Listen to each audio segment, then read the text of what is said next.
L'État doit réguler, doit surveiller cela, parce que l'État, n'est-ce pas, il a besoin à ce que toute sa population soit électrifiée. Il a besoin à ce que toutes ces industries aient l'énergie électrique. Et pas travailler comme on travaille aujourd'hui ces industries avec des groupes électrogènes. Est-ce que vous vous rendez compte le coût que cela fait en termes de charges d'exploitation pour ces industries? Alors que, n'est-ce pas, lorsqu'on fait les statistiques, la SNEL, il y a le barrage de Mobaye qui est inopérant aujourd'hui. Il y a le barrage d'Inga, n'est-ce pas, qui travaille à une faible capacité.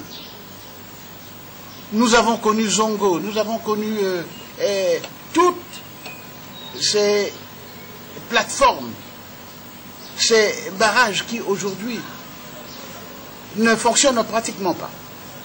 Quelle est la cause? Quelle est la cause? Alors on doit savoir la cause de cela. N'est-ce pas? On doit savoir la cause de cela. Et on doit nous le dire.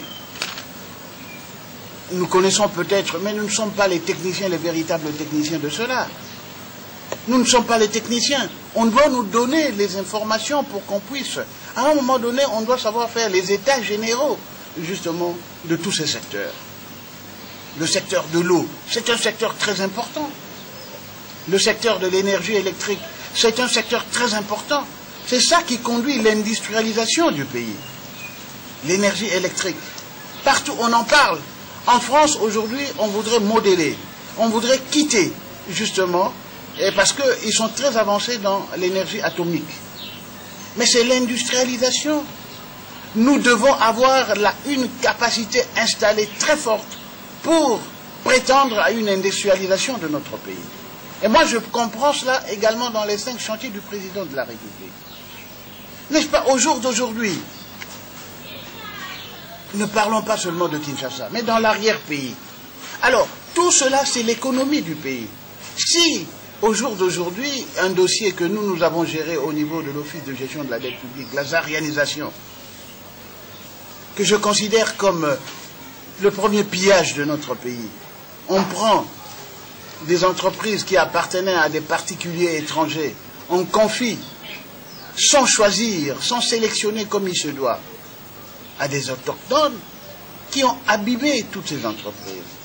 Mais, moi je me souviens bien, les Portugais, les Grecs, ils avaient tous des modules capables de fonctionner, n'est-ce pas? Ils faisaient du pain, ils avaient des écoles, ils avaient des cantines où les gars pouvaient aller acheter le poisson salé. Ils avaient des petites turbines qui fabriquaient de l'électricité. Donc il y avait un effet d'entraînement partout. Ce qui n'existe pas aujourd'hui. Ce qui n'existe plus aujourd'hui. De telle sorte qu'à l'orée de l'indépendance, notre pays connaissait une croissance qui n'avait pas à envier à des pays comme la Corée du Sud. Vous voyez, ces gens-là, avec ces modules, avec ces pôles de développement, n'est-ce pas, avaient tout ça. Donc des cantines, des magasins,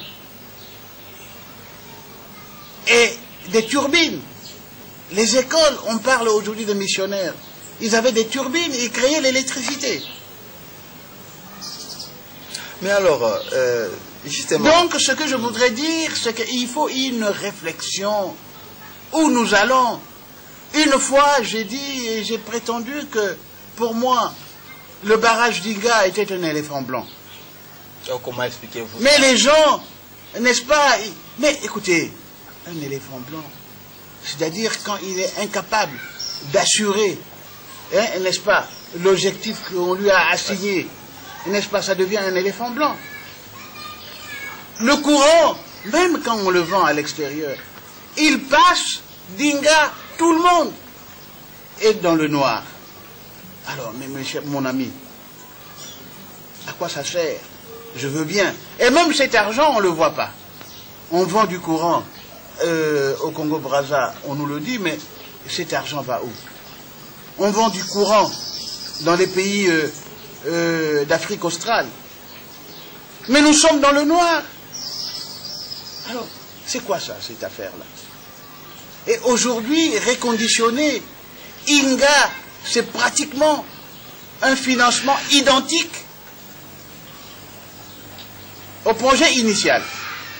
Et que voulez-vous dire par là? Je voudrais dire qu'il faut faire très attention. En investissant de nouveau. Lorsque vous investissez, vous devez faire très attention. Parce qu'aujourd'hui, l'effort à faire, il risque d'être double. Il faut des millions de dollars pour reconditionner Inga. Pour passer d'une énergie à l'autre. Et tout cela, je en parle tout simplement, mais je ne suis pas véritablement technicien. Mais je sais que le projet, n'est-ce pas, financier, n'a pas été comme tel bien cadré en termes de financement. Et aujourd'hui, c'est pourquoi je vous dis que ce que nous remboursons, c'est plus le secteur de l'énergie qui a pris d'ailleurs une grande part, comme je vous l'ai dit, dans l'endettement de notre pays. Mais qui n'a pas produit comme qui n'a pas produit l'effet escompté. Honorable, je reviens encore à ma préoccupation de tout à l'heure sur la section de la SNEL en 3 secteurs presque. Ou carrément libéraliser les secteurs de l'électricité et ses implications négatives. Écoutez, moi je pense qu'il faut revenir à l'histoire. Il y a eu, au niveau de ce secteur, des entreprises qui ont existé ici, Colectric, Comectric, et tout cela. À un moment donné, on a dit non. Parce que la population, notre population, qui grandissait, c'est pourquoi je parle aujourd'hui d'une ville comme Kinshasa, si hier on était peut-être à 800 000 habitants, aujourd'hui on est à 10 fois plus. Ok? Mais c'est une population née de l'exode rural qui, venant ici en ville, ne connaît pas l'emploi. C'est une population pauvre. C'est une population désœuvrée.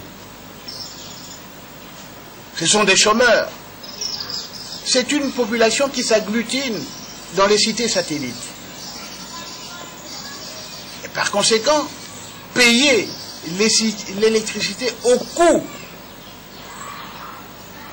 qu'il faut, c'est difficile pour cette population. C'est un problème. Si vous voulez faire une électricité, n'est-ce pas, pour une élite, pour certaines personnes, alors là, je dis oui. Pour des gens qui sont capables de payer ce service. Mais combien? Combien? C'est pourquoi ces entreprises-là, on dit que ce sont des entreprises à prix administré. C'est-à-dire, l'État doit intervenir. Sinon, les gens n'ont pas l'électricité. Parce que la pauvreté est générale. Mais oui, parce que la population, là, est incapable de payer l'électricité au coût qu'il faut pour que nous ayons une très bonne électricité. Alors, nous allons nous engager dans une privatisation. Mais la privatisation, pour qui et pourquoi? C'est cela le problème. Un jeu dangereux, je l'ai dit que ce que je sais, dans un pays comme le Burkina, le secteur de l'électricité est resté public. Et ça marche. Donc c'est une question de volonté politique et c'est une question de stratégie. Tandis que au Cameroun, on essaye la privatisation. Mais celui qui arrive et qui doit mettre ses fonds pour que ça marche, il doit connaître un résultat. C'est du commerce. Donc ça devient du commerce. Et là, il faut choisir. Il faut choisir. Il faut, moi, je pense, faire très attention. Et moi, je crois que l'État peut arriver à canaliser tout cela.